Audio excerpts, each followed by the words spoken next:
Hello and welcome back for another episode of the Hesse Bros. It's your boy Brent Hesse joining me, my brother Luke, off of another fantastic NFL weekend. Well, to be honest, maybe not the best NFL weekend, Luke, but it ended on a high note. The Kansas City Chiefs 28-7 victory over Washington on Monday night. Chiefs now 5-3, three straight wins for the Chiefs Kingdom. Big win for the Chiefs, but of course it wasn't that great of a week. The Detroit Lions weren't playing. Don't worry, we're gonna have it all sorted out here coming up. Lions are gonna be playing till February. And here we go, Brent. Let's talk about that Chiefs game. It was such an interesting game starting off. The Chiefs, Mahomes starting off with two picks, and then the Commanders not really being able to do much on fourth down and getting those first downs when they needed it. But then the Chiefs come firing in the second half there and absolutely take control of that game. Why do you think the Chiefs keep having these second half surges like we've seen these past few weeks? That was your question last week, Luke, was could this be maybe a trap game for Kansas City? And I think early on in the game, the Chiefs just didn't have that same energy that Washington did on a Monday night. Maybe didn't come as prepared, but they immediately locked in when they needed to. It was such a weird start to the game. First five possessions were turnovers or turnover on downs for the two teams combined. But then second half, three straight possessions out of the locker room, Mahomes passing touchdowns. Yeah, sometimes that happens in a game where your favorite, it's a trap spot. The Chiefs at least didn't let them stay trapped. They popped out second half and rolled away with it pretty handily, 28-7. I think whenever you can play not very good football for a whole half and still end up winning comfortably, awfully impressive. So the defense has been balling out. Besides that Jacksonville game, you can go back pretty much every game since week one. There have been two games this year the defense has struggled against Jacksonville and down in Brazil. Other than that, the defense has looked awesome. They did again. And now Mahomes is cooking with Rashee Rice. He was pretty much right there on the doorstep for 100 receiving yards. Mahomes was pretty much right there for 300 passing yards. And Rashee was inches away from three touchdowns. He had two come up short at the one. Great game for the Chiefs in the second half. Overall, we'll take the win against an NFC team and look forward to a big three-game stretch for Kansas City. It's not great to see for the league because if you look at the way the Chiefs looked earlier in the year against the Giants, is what I'm really thinking of. It looked like they could lose that game. And this entire time, even though the Chiefs did have that slow start, like you said, it seemed like they were going to be able to take it down that whole time. Never Yeah. a doubt for sure they'd be able to get it. And that's a scary thing for the rest of the league. But we'll see how it ends up playing out moving forward. Chiefs can still grow throughout a year like they have their entire dynasty. Yeah, Luke, I think it's exactly right. Never did I feel worried about the game. It was just like, okay, when is it finally gonna get going? And it took until that first drive of the second half. Then Butker pinned him down inside the 1 yard line. They messed up the return, had just one first down and a punt. Chiefs scored again, jumped on it. It was pretty much over from there. So second half was exactly what you want to see. I love what I'm seeing from Mahomes and Rice combination. That's going to be a key going forward. And we'll talk about the Chiefs' big game coming up this week, but they've got Bills, Broncos, and Colts as the next three. That's like the top three teams in the AFC. So it is a big stretch for Chiefs, but happy to be at 5-3 after just 2-3 about a month ago. Luke, big game outside of Kansas City was the night before the Sunday night game, and that was the Packers traveling to Pittsburgh for the Rodgers matchup. And Jordan Love ended up being the guy that put on the show in that one. Over 300 passing yards. Second half was just a domination. It was kind of like Mahomes in the second half of Monday night. He was trailing first half, then just exploded on that defense. Do you think Jordan Love can really follow in the footsteps of these Packer greats? Because you saw right there, I think it was, if it hadn't already happened, it's a clear passing the torch that Jordan Love is that guy that outplayed Rodgers, even though Rodgers didn't play bad, but can Love reach those heights, or what heights of Favre's and Rodgers can Love get to? Yeah, that was an incredible game by Love. But like you said, Rodgers didn't play bad. It was really just the first half, and the Steelers had those opportunities and had to settle for field goals. whenever the Packers really weren't doing that well at the start. And you could see how frustrated Rodgers was not getting those in the end zone, and it came back to bite them. They couldn't move the ball as well in the second half, and Love was absolutely on fire, completing all of those passes in a row.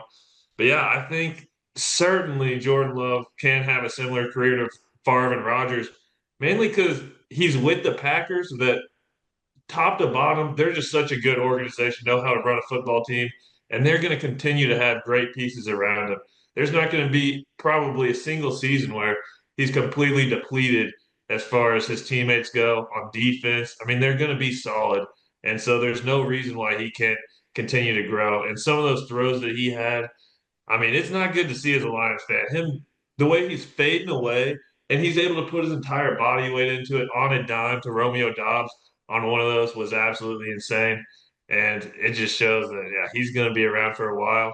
I don't know if he can get the MVPs like Favre and Rodgers did. I certainly hope not, but I think he's going to be playing for a long time.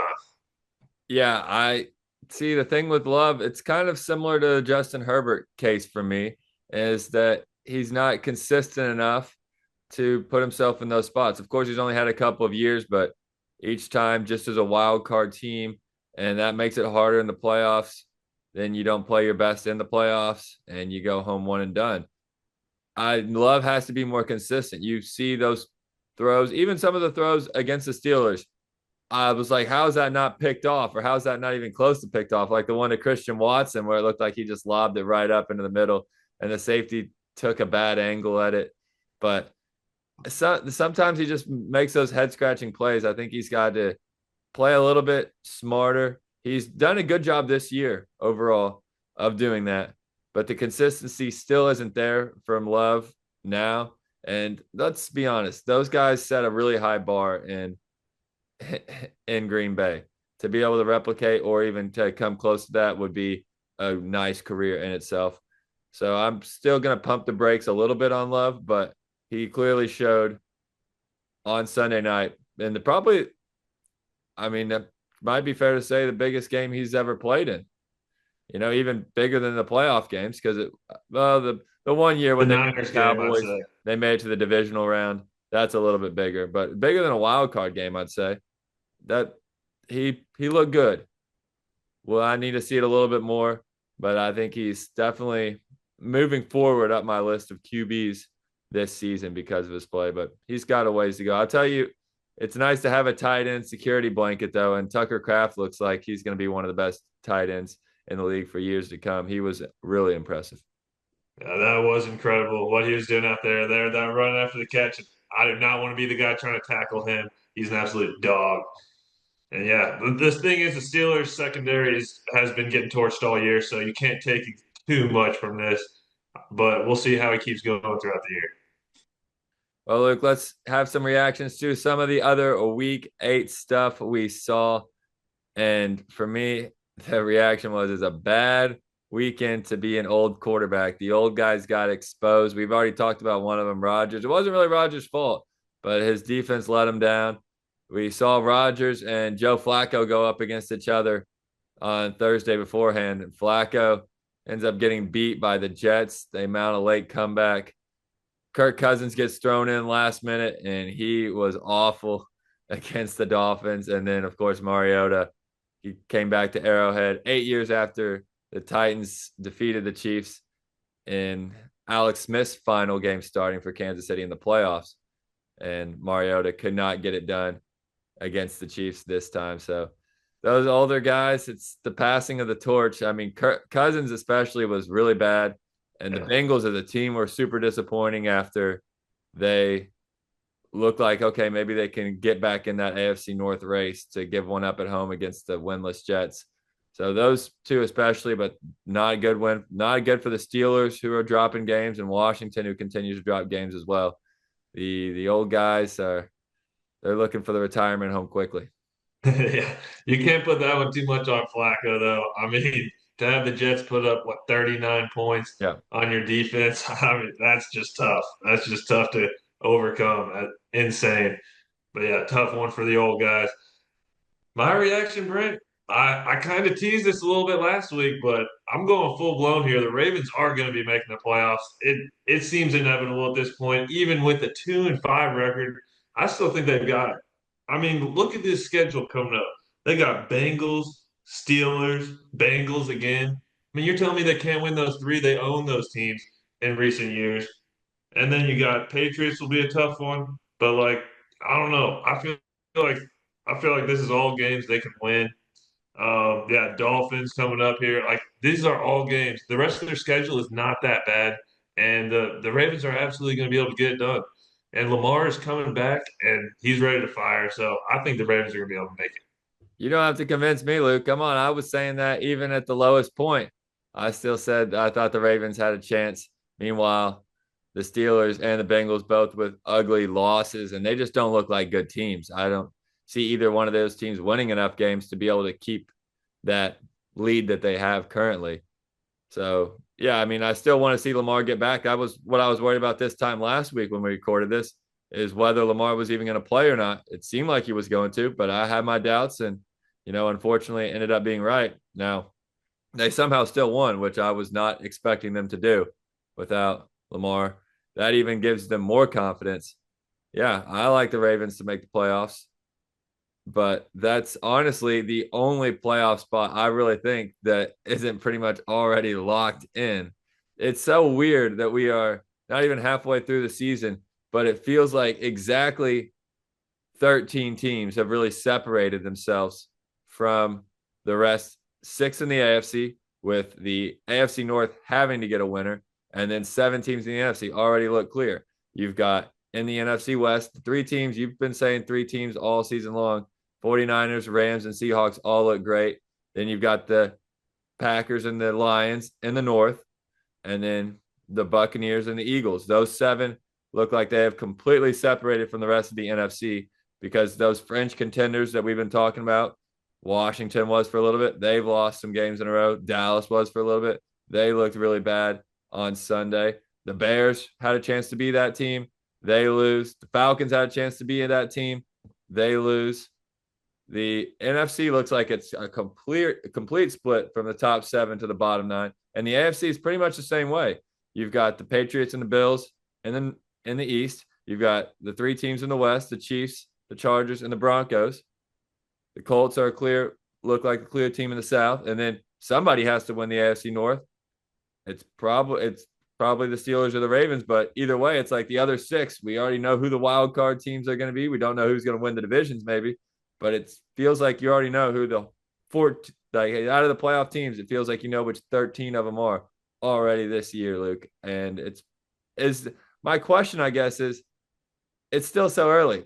Surely, if you had to bet right now, would you take that? Would you take those 13 teams are all going to make it?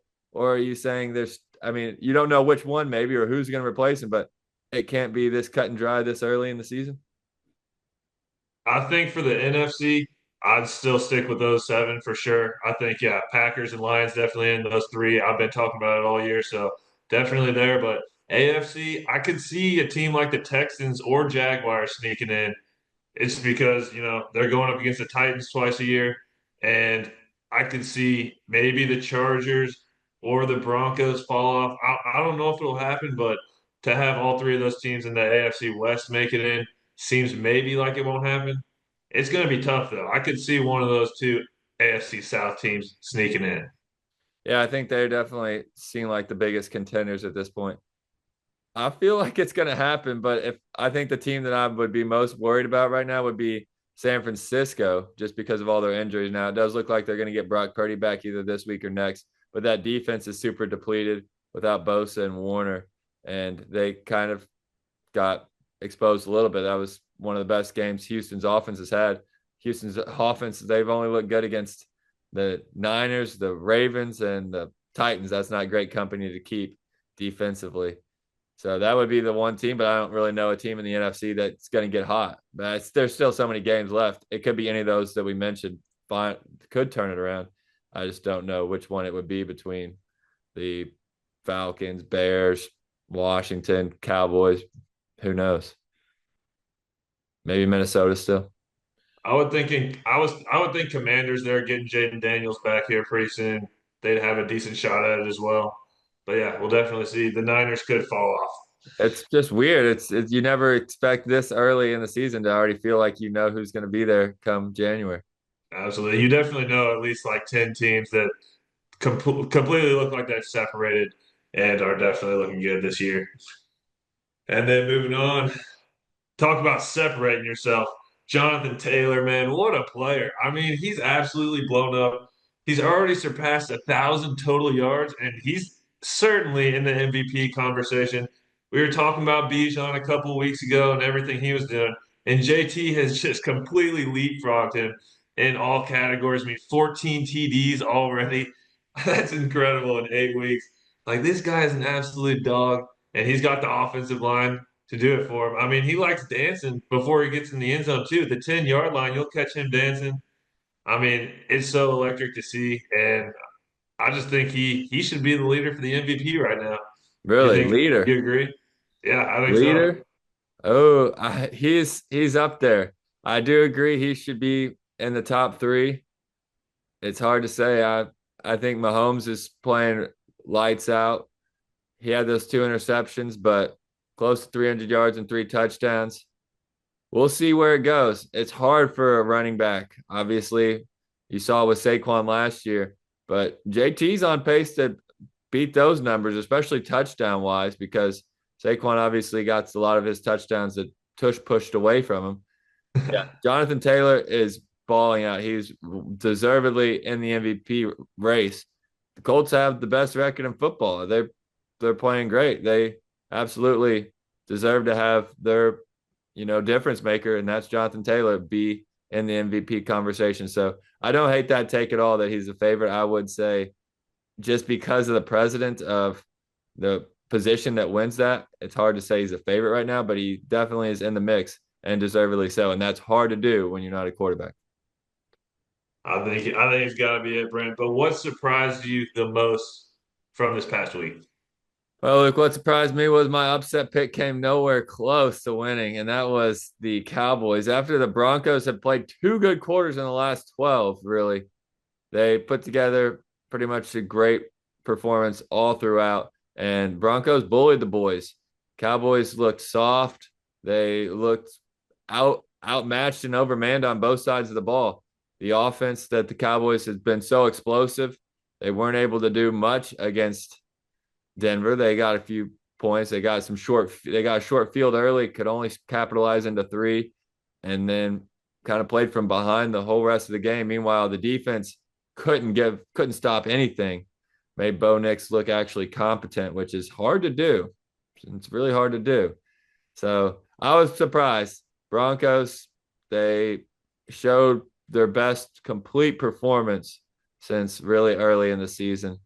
Maybe their most complete performance really of the whole season.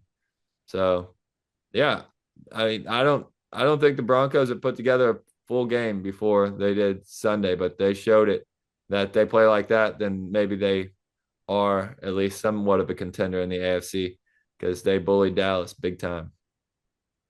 No, definitely a contender. And Brent, I think in the eyes of most people that aren't wearing that red Chiefs color, can see that Bo Nix is a great player, or not great, but he's on his way to do enough to help this team really make some noise and even do well in the playoffs. I think he can do enough with his legs and the weapons they have around him to really be well. Well, let's see it before the first. Let's see it the first three quarters in the Giants game or any time against the Jets. He had 8 quarters against the Jets and the Giants going into this game, and he was awful in 7 of them. So I think my reasons to doubt were very valid, but he played well. Absolutely. Gave him credit for that one. That's fair. Yeah, he bounced back. Hey, and we'll see if he can keep it going. But my surprise of last week was back to Thursday night. How did the Vikings not put up any fight against the Chargers? That was just sad to see. With a coach like Kevin O'Connell, you're expecting them to at least be able to do enough in a game that has a close spread. I mean, the Chargers just got walloped by the Colts. And then the Vikings just come out completely flat. Wentz was not knowing where to throw the ball. Jefferson's pissed off. Of course he is. And I mean, they just can't do anything on offense. And their defense is supposed to be able to step up in situations like that. We've seen that in years past from the Vikings, especially last year when they went 14-3. And to see this fall off in an absolute embarrassment on national television is just not expecting that.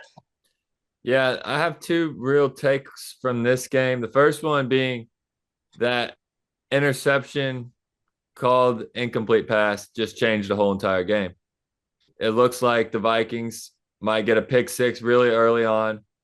It's a completely different game script from there. Instead, they overturn it. The wind came out of the sails for Minnesota. The Chargers go down completely without any real pressure, without any stress, and score a touchdown. And that just flips the whole entire game. So after that, they didn't put up a fight. You're right. And it didn't help that their quarterback is hurt. He was walking around, shouldn't have been playing. Carson Wentz, he's now on IR, out for the season. And that's a concern for me that they would be willing to go with Carson Wentz in a game they know he is severely injured in rather than going with JJ McCarthy, who maybe was injured, but still was healthy enough to be the emergency third quarterback. So at least he was cleared to play, even if he didn't feel all the way back. It's a little worrisome for me thinking that, okay, maybe they really did not want to see McCarthy out there on the field, but they're going to have no choice now. Yeah, no, they have no choice and they need him to step up. I mean, they have to get wins now, like you said, to get back into that NFC playoff race that looks pretty set in stone now. Well, let's move on, Luke. Let's start talking some week 9 action. I hope this week's better than last week's games. There were some rough ones.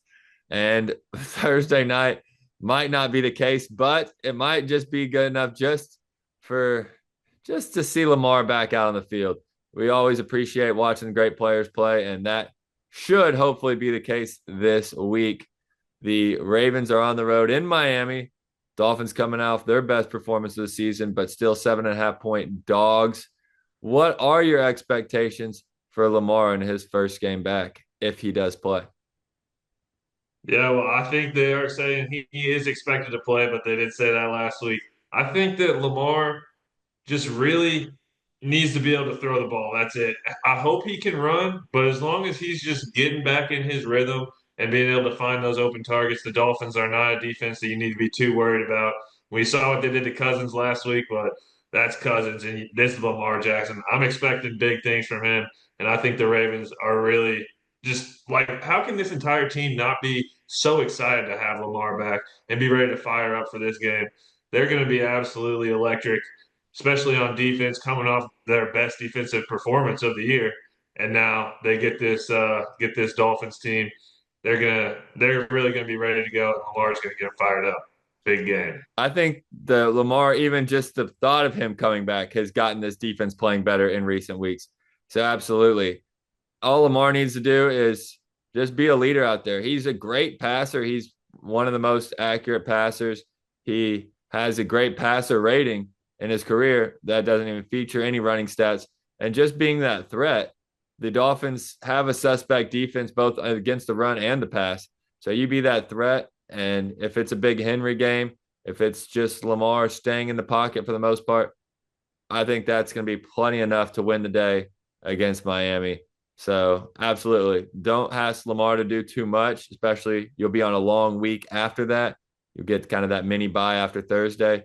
So the timing works out well if Lamar can come back, kind of get his feet wet against the suspect defense, and then have some more time setting up for this Ravens playoff run that you think is very likely at this point. I tend to agree.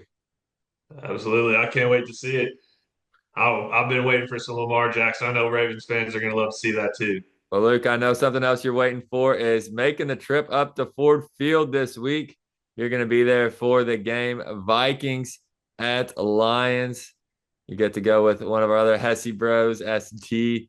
So Lions, big favorites, 8.5 points, and deservedly so. They're coming off a bye, extra rest. The Vikings played maybe their worst game of the season so far in their most recent one against the Chargers, got blown out of that one. Do you guarantee the Vikings get blown out again? The Lions going to put down that business on Minnesota? Absolutely. This is going to be BTA all day, is what I like to call it for the Detroit Lions. Amik Robertson going up against Justin Jefferson. That's their best matchup that they have. And look at what Amik Robertson did to him last year in that final game of the season that came down for the division. Absolutely shut him down. And he knows how to play against Justin Jefferson. Really the only thing they can try to exploit on offense, even with JJ McCarthy having his first game back after he really did not look very good at the start of the year.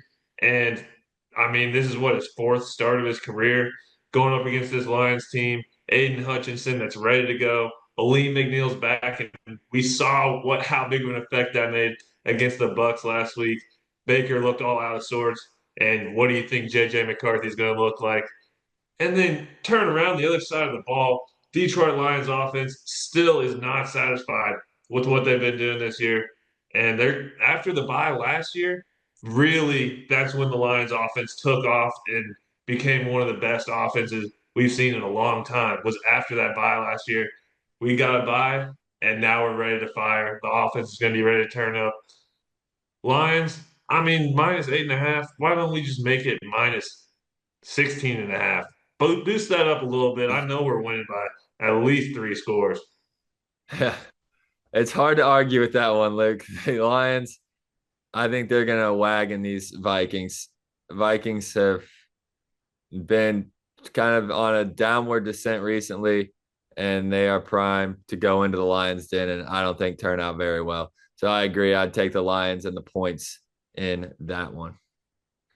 All righty, moving on. Next game of the week, we got Colts at Steelers. Interesting one here. And Brent, can the Steelers defense even give Rodgers a chance? Because Rodgers has been playing pretty well, but the Colts offense, the way they've been playing, the Steelers defense needs to step up.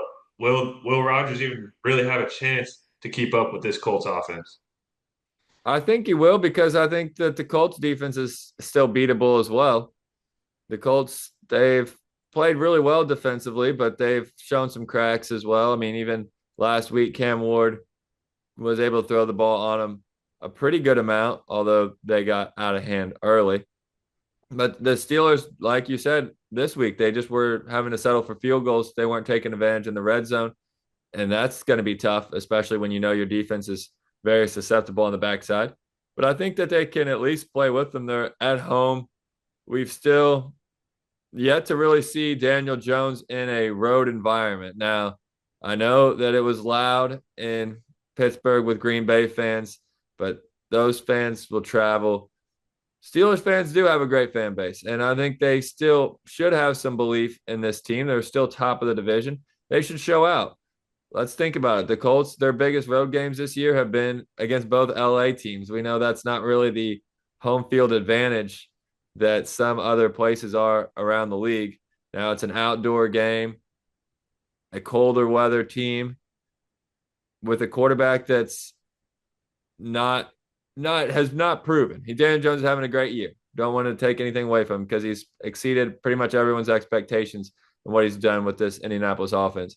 But I think this is a different challenge that he hasn't really seen yet this year. So, yeah, I think it can certainly give Rodgers a chance. With that being said, I think the Colts will win this game, and I'll probably still take them even minus the points, 3 points. But I expect it to be a one-score game. I think the Colts win this one by 6 or 7 points. I do think it'll be close because it's a different type of look for the Colts. We need to see them do this.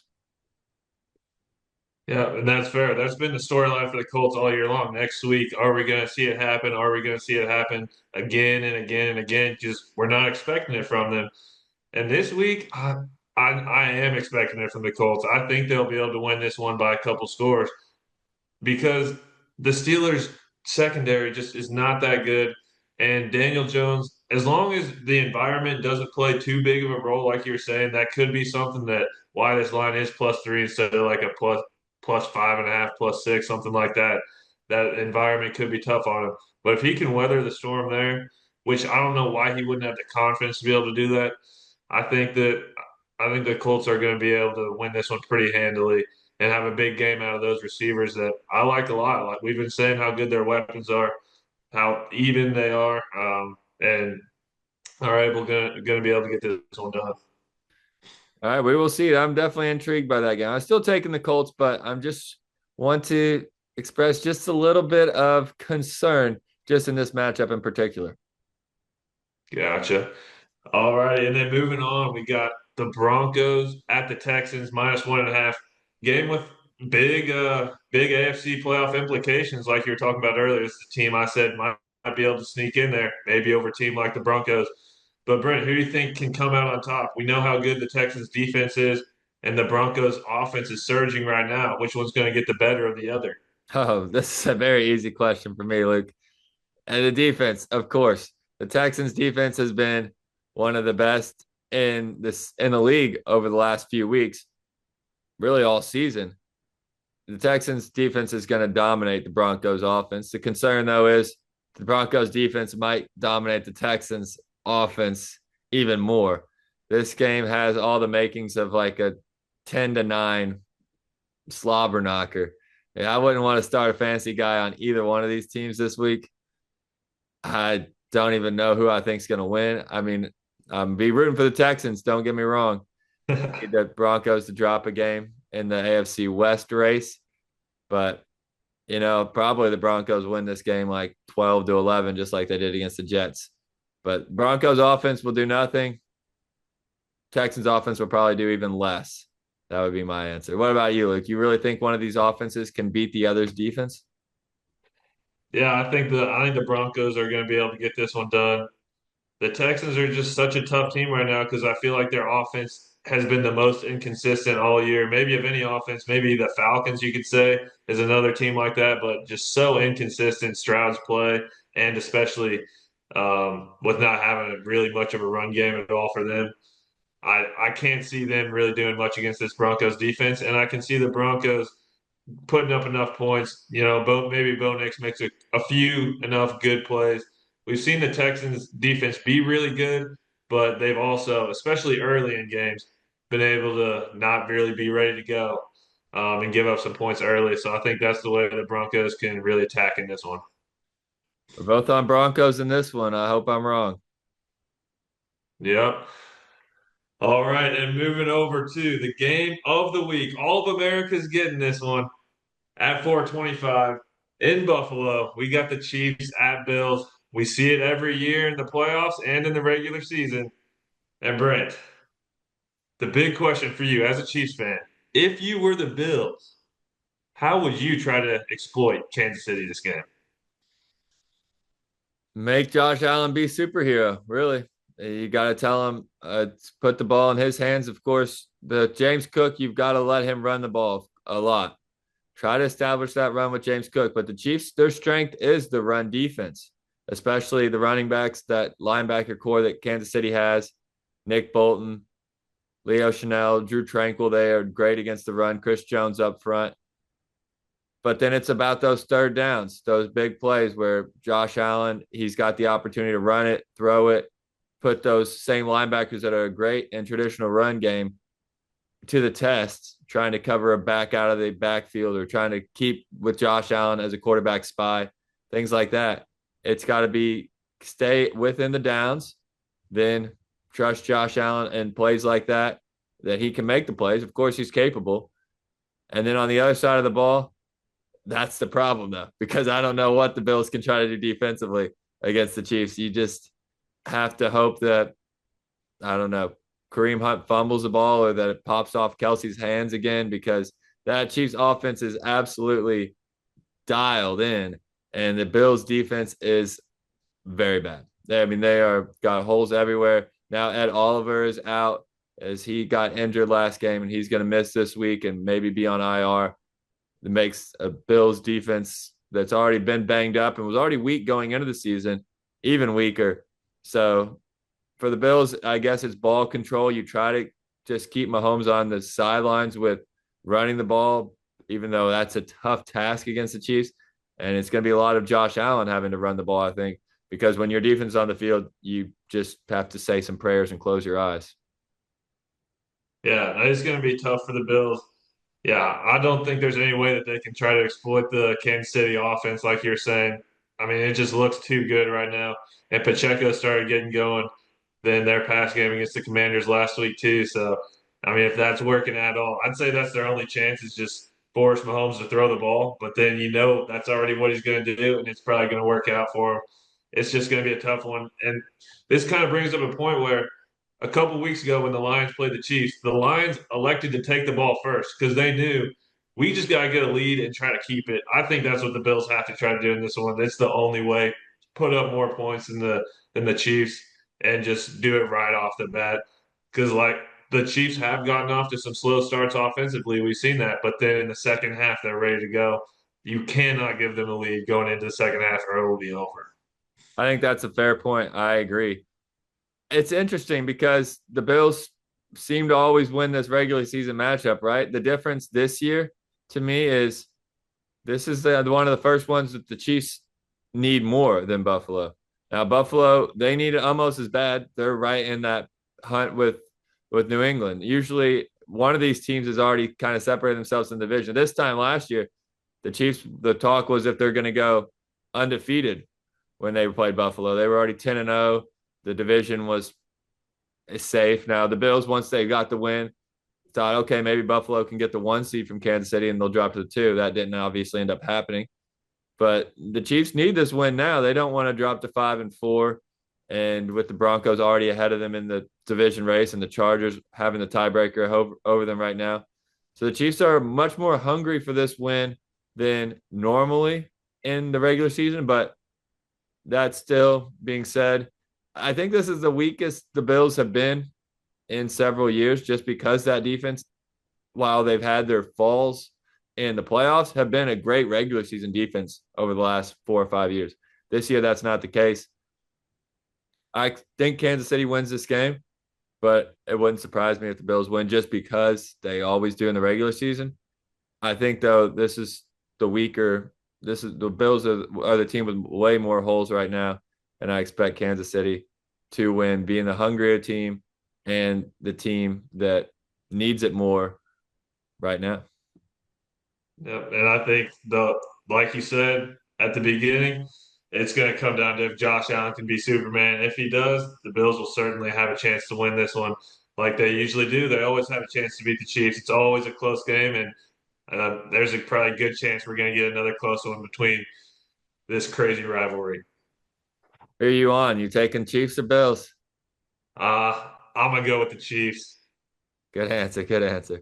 Okay, Luke. Final game to talk about in the Week 9 slate is a Sunday night matchup. Hoping to see last year's Rookie of the Year, who didn't get to play in primetime this week, and Seahawks versus Commanders. We've got Darnold getting the Seahawks up to a good spot in the NFC West, Luke, and they are 3-point favorites on the road against Washington. Washington was last year's breakout team with Jaden Daniels. They get into the playoffs, make it all the way to the NFC Championship game. Could the Seahawks follow a similar route this year? Do they feel like this year's breakout team?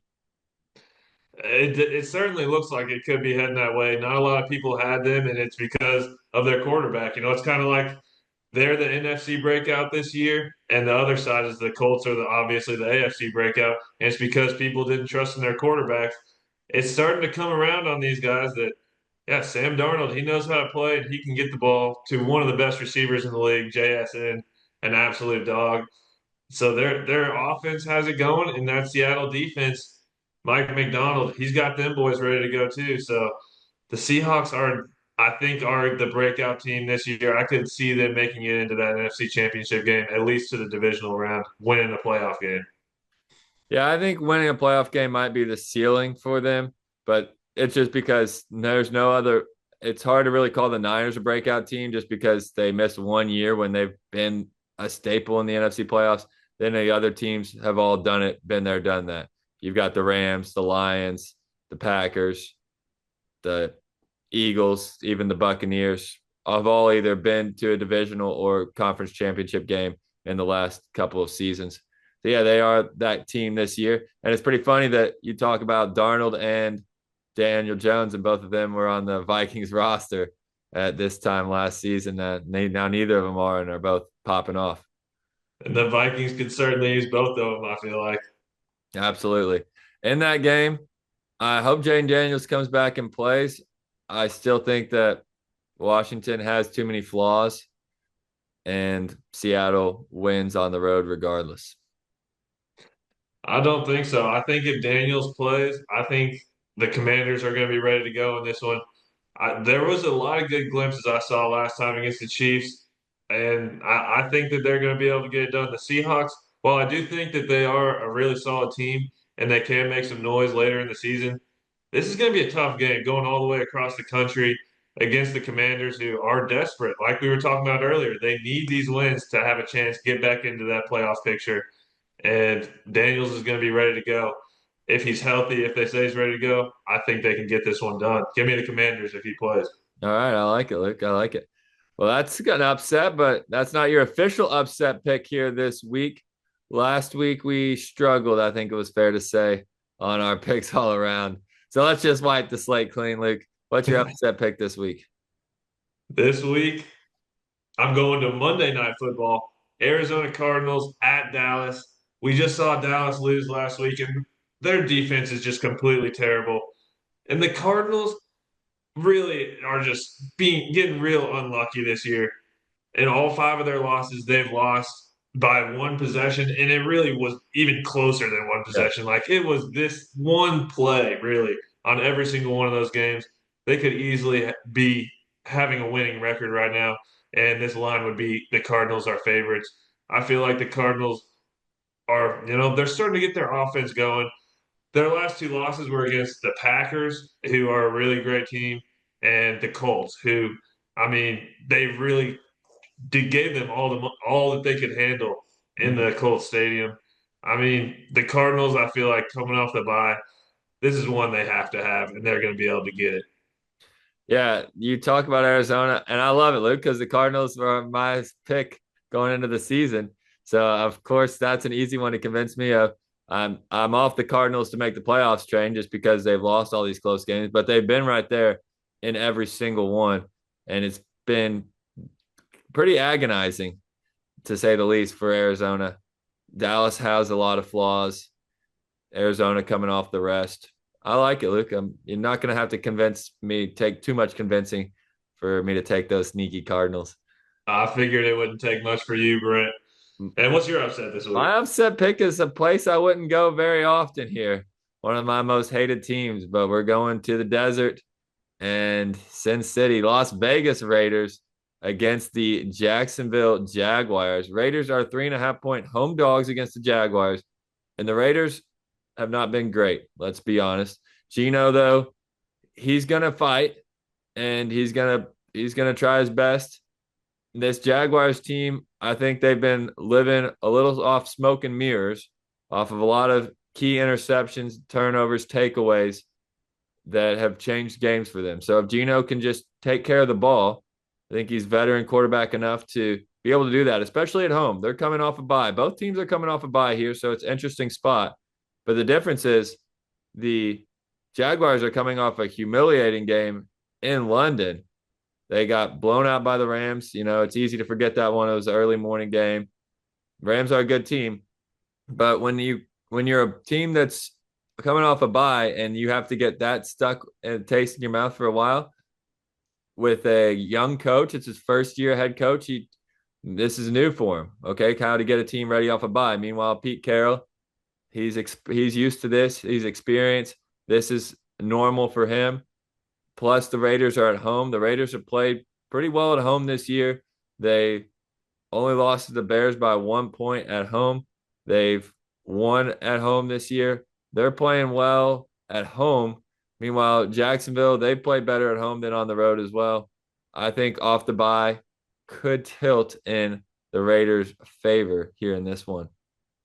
Yeah, I could definitely see the Raiders getting this one done. I've never been much of a Jags fan, but it's hard to say that losing to the Bears by 1 point is a good result. But anyways, Well, let's see. uh, It's just the Raiders. Come on, let's be honest. They don't have too much going for them right now. that's I know true. they, I know they beat the Titans. I can't remember who else they beat this year.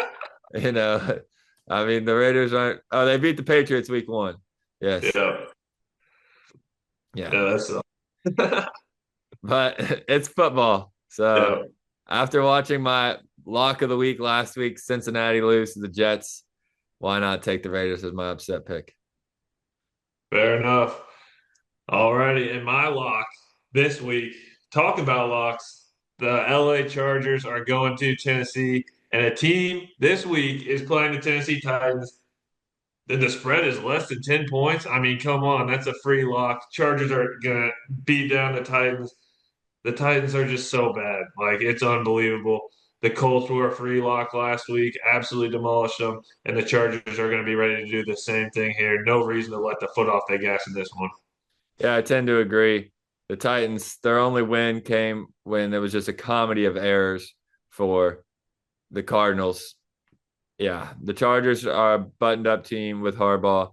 They'll make quick work of Tennessee. I've got the other LA team as my lock, Luke, the Rams.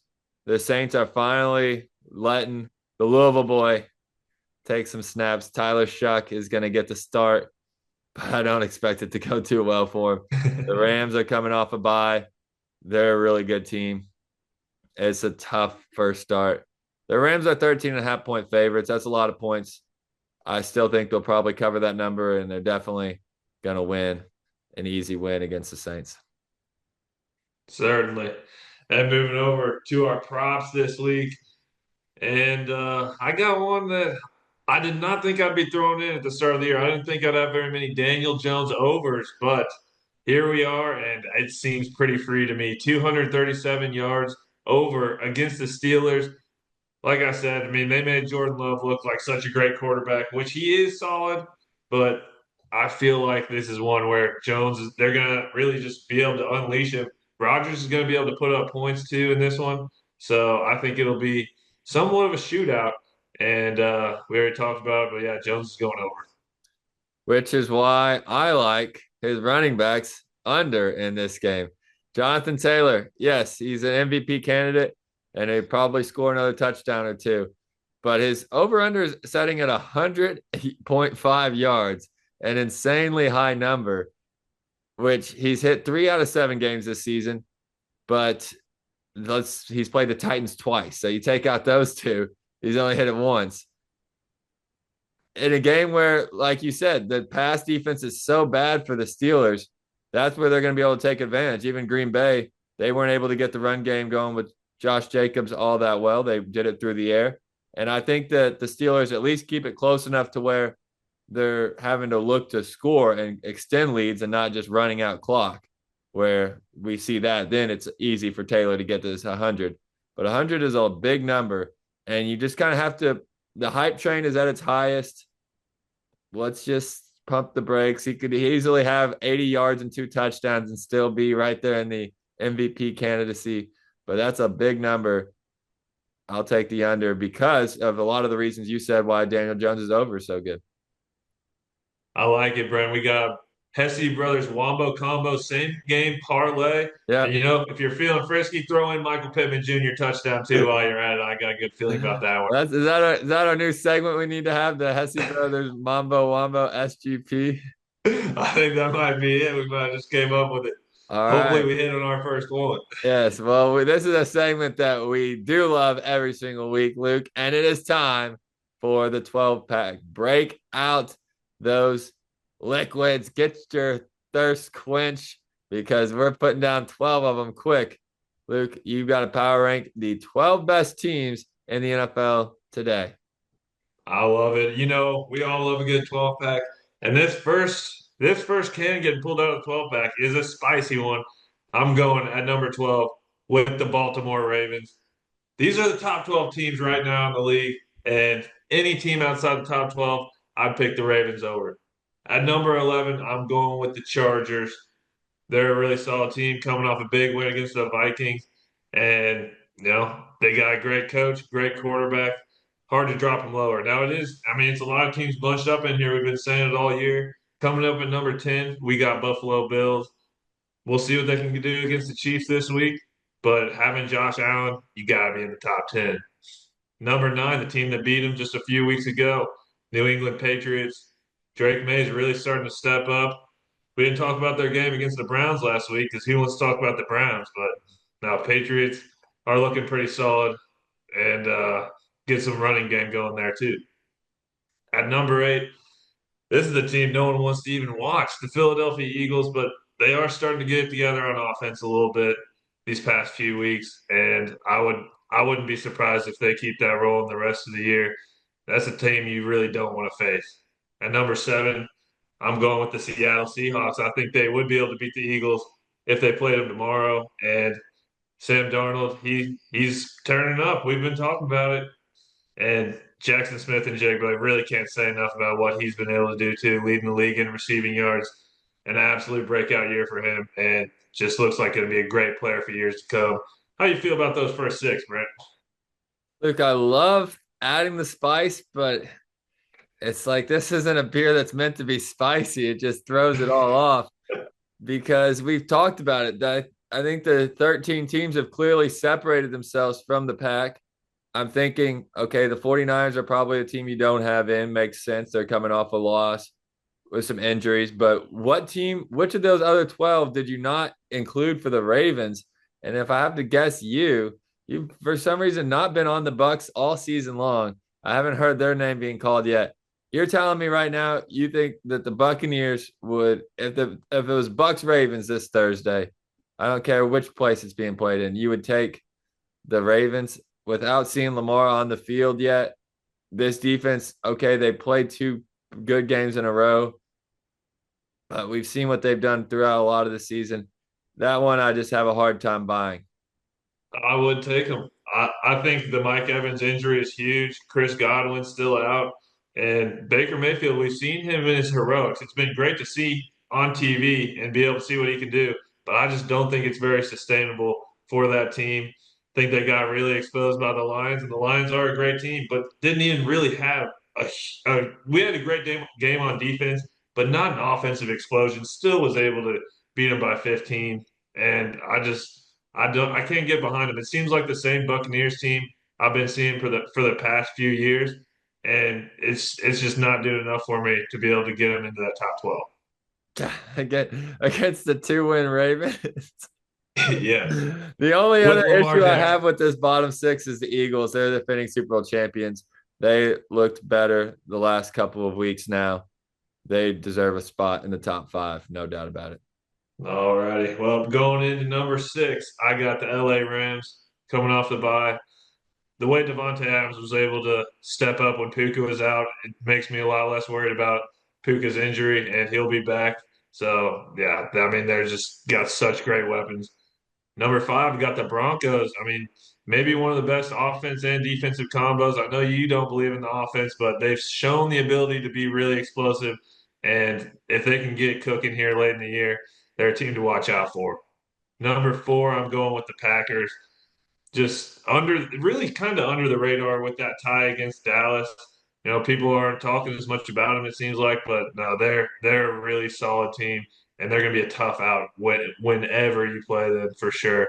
At number 3, going to the Indianapolis Colts, best record in the league, and just a great story. I'm glad they can make it in the top 3.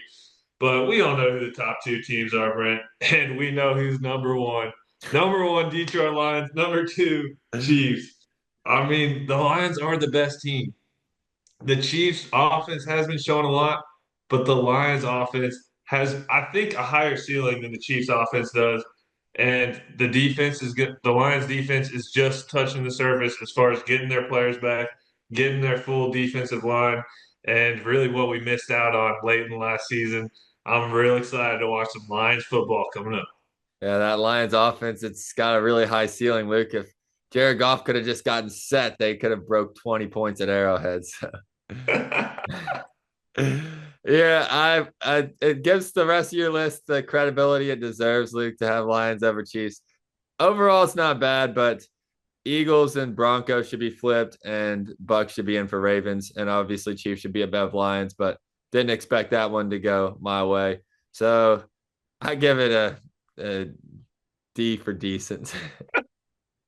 Why do we never seem to like each other's picks, Brent? That's crazy. I don't know. But we've got plenty of time left to this year to sort out the 12 pack. I'll be firing off one next week. Luke, I'm excited for a fun week of NFL football. You get to be up at Ford Field this week for the Lions game. So enjoy that. It's going to be a great week of football. Yeah, this is going to be great. Y'all enjoy the weekend. Well, thank you so much for tuning in for the Hesse Bros pod. Please like, subscribe, follow, and we'll see you next week when we get to talk a little bit more football.